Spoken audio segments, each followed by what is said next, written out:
बिस्मिल्लाहिर्रहमानिर्रहीम। खातिन हज़रात, मैं हूँ अख्तर अब्बास और आप सबको मेरा सलाम पहुँचे। सोहा जाहिद के सवाल को आज हम लेंगे और उर्वा का सवाल भी है। वो कहती है सर प्लीज़ डेंड्रफ का कुछ करें, ज़िंदगी ख़राब की हुई है, महंगे महंगे शैम्पू लगा लगा के थक गई हूँ, ये डेंड्रफ जान ही नहीं छोड़ता, पूरा सर भर जाता है। उर्वा ने कहा मेरे बाल बहुत उड़ते हैं, कंघा ब्रश रोज़ ही बालों से भर जाता है। मुसीबत ये है कि इन बालों को देखकर मेरा दिल भी भर भर आता है, एक खुश्की का क्या करें। मर्दों के सवाल भी इस तरह के कुछ मौजूद हैं और लेकिन उससे पहले अगर मैं आपकी कुछ प्यारे प्यारे से जुमले और लफ्ज़ ले लूँ। हुमा ने कहा सर पहले तो लोग सिर्फ फुफियाँ तंग करती थी, अब तो खाला भी इसी कैटेगरी में चली गई हैं, विचेस बन जाती हैं। अच्छा खातिन हज़रात, ये देखें इतने प्यारे रिश्ते को अब इतना सख्त लफ्ज़ कब कहा जाएगा जब आपकी जान पे बन जाती है। तो उनको तो हम कुछ नहीं कर सकते, पर आप जब जब खाला बनो, आप जब जब फुफ्फो बनो, तो प्लीज़ इतने बुरे मत बनिएगा कि आपको विचेस कहा जाए। जो आपकी अगली नस्ल है वो फिर आपको इस तरह के नामों से याद करे। हम इन पुरानों का कुछ नहीं कर सकते, पर ये तो कर सकते हैं कि आने वाले दिनों के लिए अच्छी यादों के और अच्छे ताल्लुकात के और अच्छी बातों के फूल खिलाएं।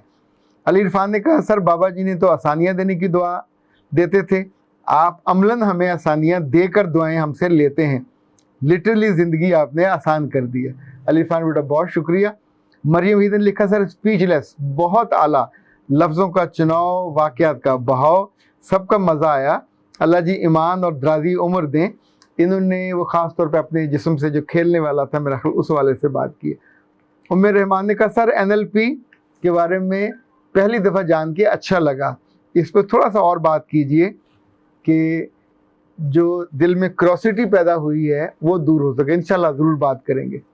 समरा यकूब ने कहा काश मैंने आपकी वीडियोस पहले देखी होती, मैं अपना फ़ोन साथ ले गई थी और उसी फ़ोन की वजह से मुझे डिवोर्स हुई।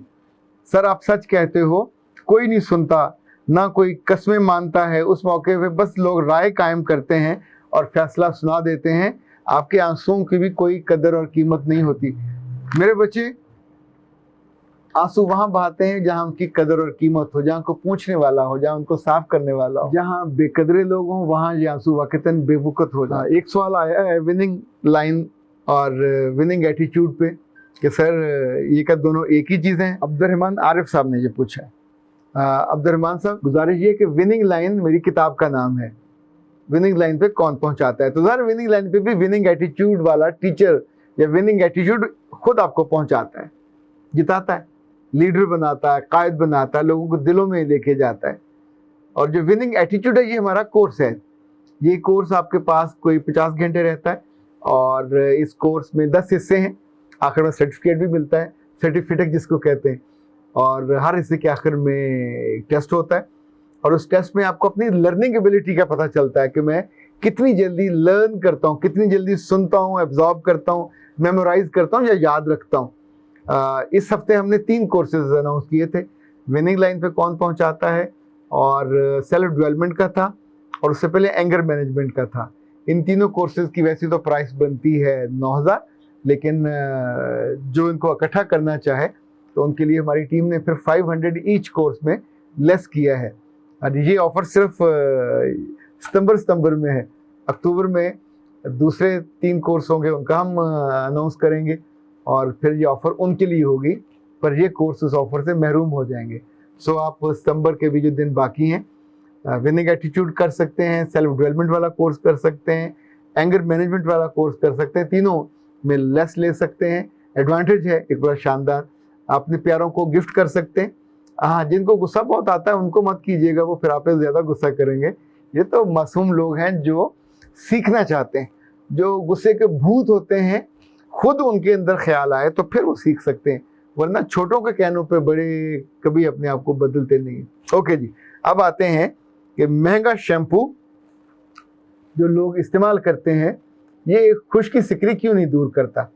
और मज़े की बात ये है कि जो उन्होंने लिखी है कि जब तक ये शैम्पू इस्तेमाल करते हैं उतने दिन तक खुश्की नहीं आती, जो ही इसको छोड़ते हैं तो साथ ही खुश्की आ जाती है। तो प्यारी लड़कियों और थोड़े से प्यारे लड़कों, ये जो खुश्की है सर में, ये सिकरी, इसका ताल्लुक शैम्पू से नहीं है, इसका ताल्लुक आपकी जिल्द से है और जिल्द के नीचे आपके दिमाग से है।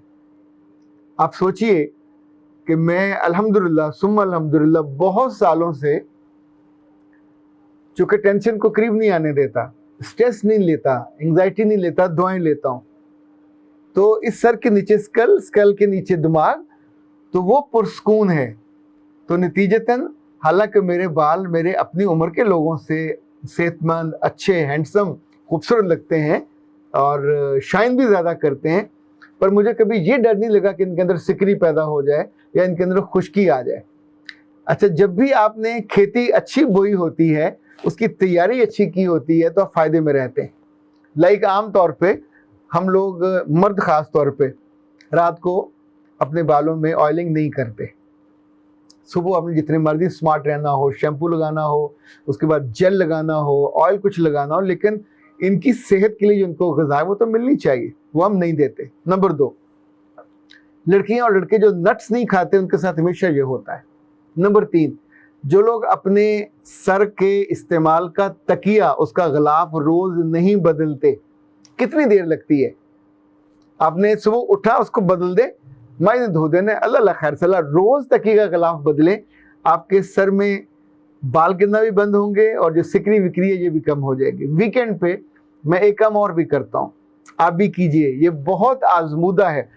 जो आप ब्रश इस्तेमाल करते हैं, लाइक हेयर ब्रश ये वाला, और जो आप कॉमिंग करते हैं कंघा, इनको लेके सेन के वाश बेसिन पे चले जाइए और जाके ये जो टूथ ब्रश होते हैं पुराने वाले, उसको साबुन लगाइए और इसके अंदर ऐसे फेरिए।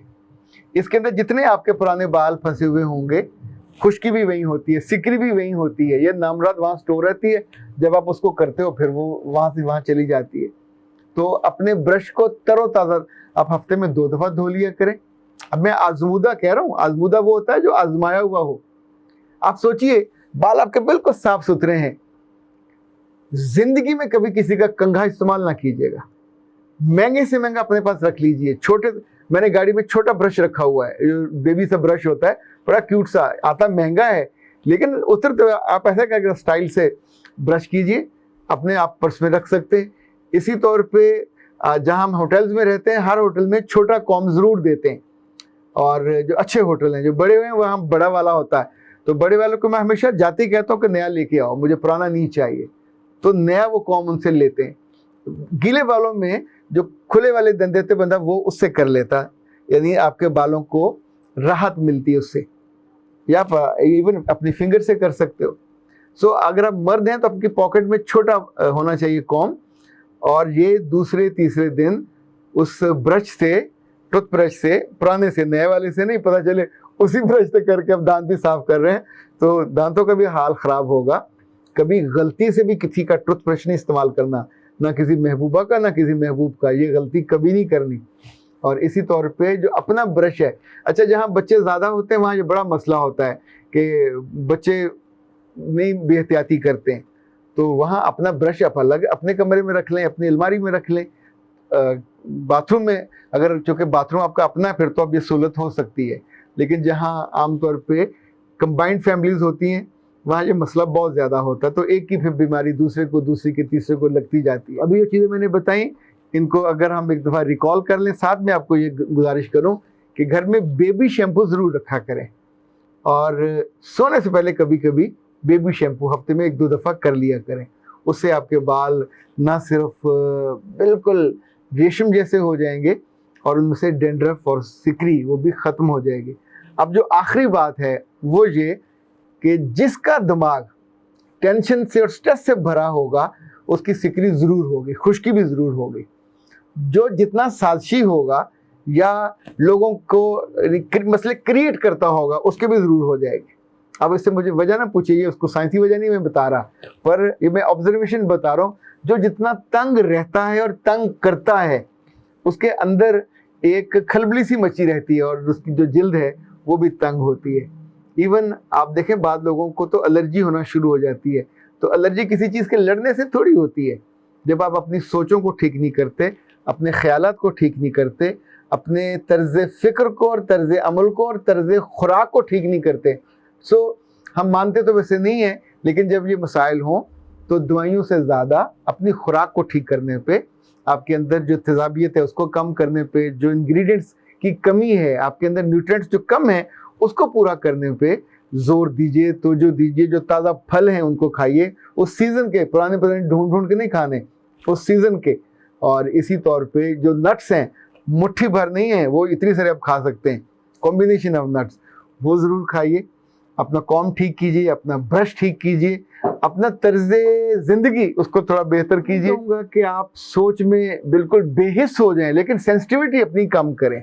दो चीज़ें और बहुत ज़रूरी हैं सिकरी और इस खुशकी को कम करने। एक तो अलसी के बीज बहुत अच्छे होते हैं, पर वो ज़ाहिर है बहुत ज़्यादा नहीं खाए जा सकते। ये आप किसी माहिर ग़िज़ाइयत से पूछ लें कि कितने आपको खाने चाहिए। इसी तौर पे जो बीज होते हैं, लाइक हम छोटे होते तो हमारी वालदा हमें 4 मगज़ खिलाती होती थी, ये भी बीज होते हैं। और ये 4 मगज़ बाज़ार से मिल जाते हैं, आपके पास होने चाहिए किसी जार में। तो आते जाते, अच्छा ये होते भी मज़ेदार हैं, तो मुट्ठी भर लें, ये बुढ़े होने तक आपको फ़ायदा होगा इसका। ये 4 मगज़ मेरे रब ने जो चीज़, अभी देखें कद्दू के बीज नहीं मिलते, ये इतने कीमती हैं, इतने शानदार है, कोटा से मंगवाने पड़ते हैं जाके। 4 तरह के बीज होते हैं, जो सीड्स खास तौर पे, अगर आप डॉक्टर साहब से मशवरा करना चाहें उनसे पूछें, किसी और आपके करीब को न्यूट्रिशन है उससे पूछ लीजिए, लेकिन सीड्स को और अलसी के बीजों को भी अपनी ज़िंदगी का हिस्सा बनाइए।